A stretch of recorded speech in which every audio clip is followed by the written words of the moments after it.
idol. Pagkatapos pagtabas, ito break time muna. Kakain muna ng buko, sariwang buko. Yan, tingnan nyo babaakin ko muna mga idol.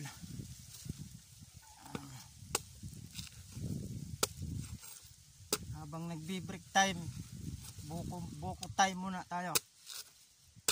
Wow. Yan.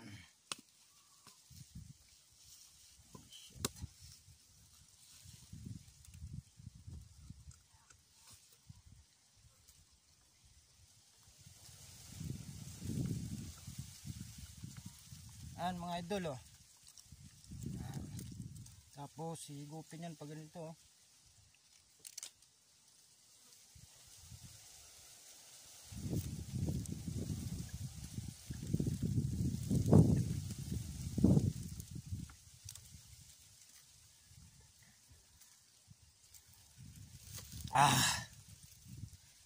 Ang tamis ng sabaw mga idol, parang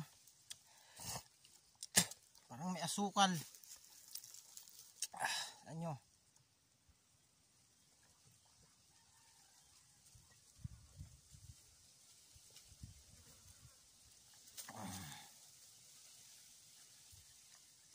Ay, sarap. Ganito ang buhay probinsya mga idol. Pag ako nabuboring ako dun sa bahay ng bayaw ko, pumupunta ako rito mag-isa. Kasi pag nandito ka sa probinsya, sa bukid, mawala saglit yung iniisip mo, yung mga problema mo, dahil malanghap yung sariwang hangin, tahimik.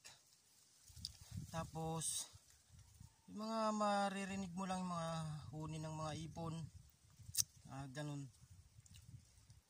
Malilibang rin sa paggagamas, pagtatanim, pagtatabas. Kaya sinabayan ko na rin na mag-uumpisa ng pagbablog. At saka ito, baka sakali pala rin ako mga idol sa pagbablog ko.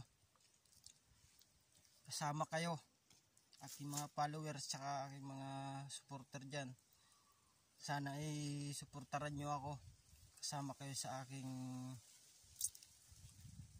pag-aangat mo, ako'y pala rin mga idol. Ito'y babaakin ko ng buko. Punta tuloy sa kubo. At atin ang kakainin.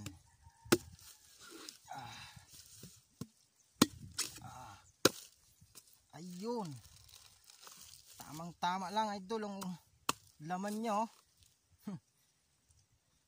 Yung matagal nang hindi pa nakakain ng ganito ayan oh. Ang sarap.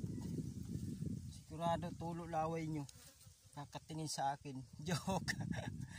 Ang sa buko. Ganitong diskarte niyan eh. Ito'y pang kutsara natin sa buko. Ayan idol oh.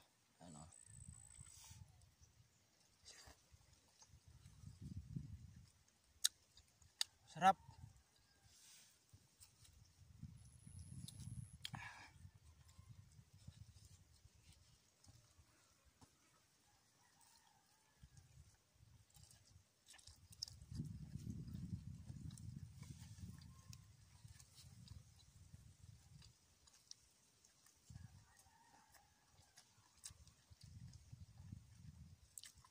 Sa mga taga-Swidad dyan, pumunta kayo ng probinsya, tikman nyo yung sariwang buko at matamis. Wag lang yung nagbablog at hindi na sariwa. Joke po, joke lang. Sarap ng kubo na naman tuloy. Buko. Bakit kasi napapunta sa kubo? Wala ka namang kubo. Ayan.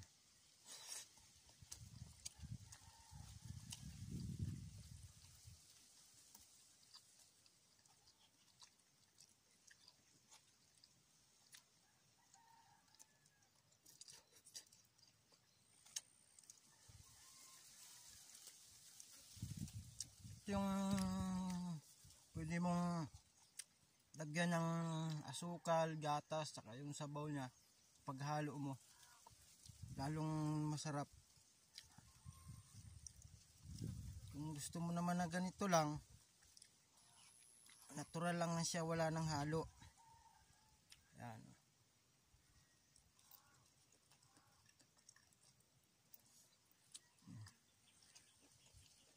Wala nang laman.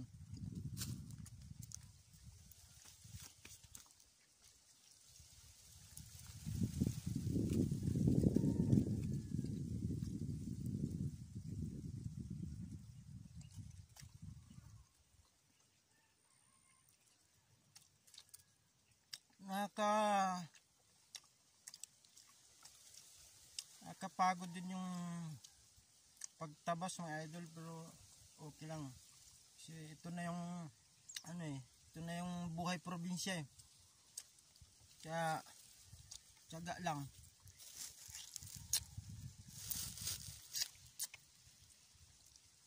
May sabaw pa palang natitira.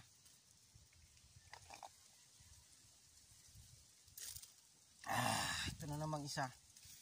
Sa isang piraso mga idol, mahirapan ka nang ubusin. Sa kabak pala ang busog ka na eh. So, kailangan ubusin natin to kasi papagalitan tayo ng may-ari. Kukuha ka ng walang paalam, tapos tatapon mo lang. Bawal yun, dapat ubusin mo na. Kukuha ka ng isang piraso, ubusin mo. Sarap.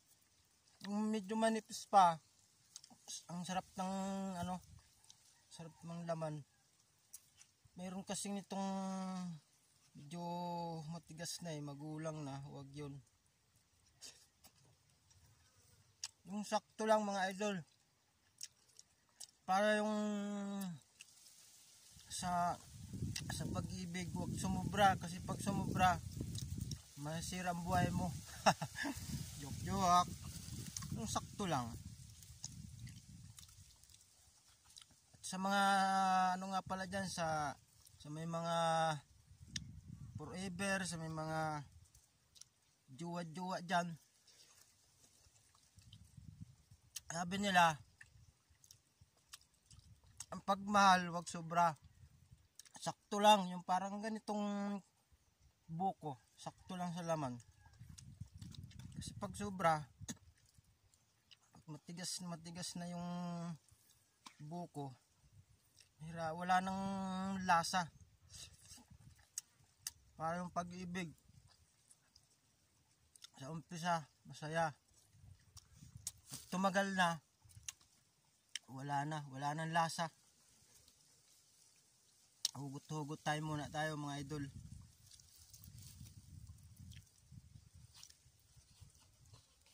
Kaya